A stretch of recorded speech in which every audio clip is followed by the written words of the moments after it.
Lizard Man of South Carolina originated in 1988 from stories from a 17-year-old boy who claimed to be attacked by such a creature.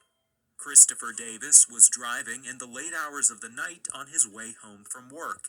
He had to stop to change his tire.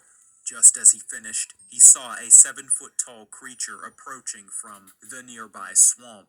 He said it came charging towards him, so he rushed inside of his car and tried to escape, only for the creature to jump onto his car. It was too strong to be human, Davis said. It hit the back of the car, and the whole thing went forward. He claimed to have tried swerving to shake the creature off, but it held on the whole time. Sometimes he could see its fingers clawing at the windshield. Upon getting home, he threw the door open and rushed inside to his parents, unaware of what happened to the creature. While Davis's story might seem like a sensational tale concocted by an attention-seeking teenager, Davis hadn't initially even spoken to the police or the press about the incident.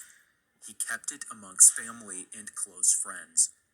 It was only a month later that police found out. When investigating an unrelated incident of a car which looked to have been attacked by an animal, one of Davis's friends approached police, telling them of the story.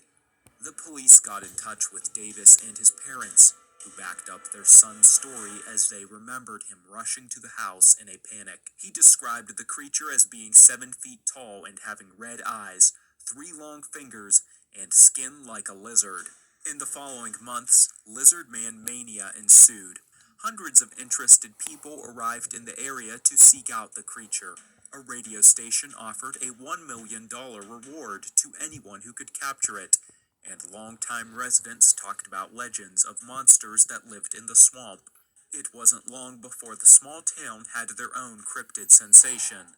Of course, many people were skeptical. It was suspected that Davis may have been outright fabricating the story, or that he might have been under the influence of drugs and had a distorted perception of what really happened. Law enforcement was also skeptical, but not as cynical as others. I believe he saw something, a department spokesperson said. What it was, I have no earthly idea, but it wasn't no lizard man. The sheriff said, I feel like he saw something, and maybe imagined the rest. It was suspected that a bear or another wild animal may have been responsible. Since the initial mania in 1988, there haven't been many more significant incidents of the lizard man, or clues as to the truth of the attack, and the creature has resided to a fun part of the area's lore. Local news outlets will occasionally joke about the creature, and local stores carry lizard man memorabilia, such as plushes, hats, and t-shirts. In 2009, Christopher Davis was murdered in an unrelated incident, taking with him the truth behind the lizard man.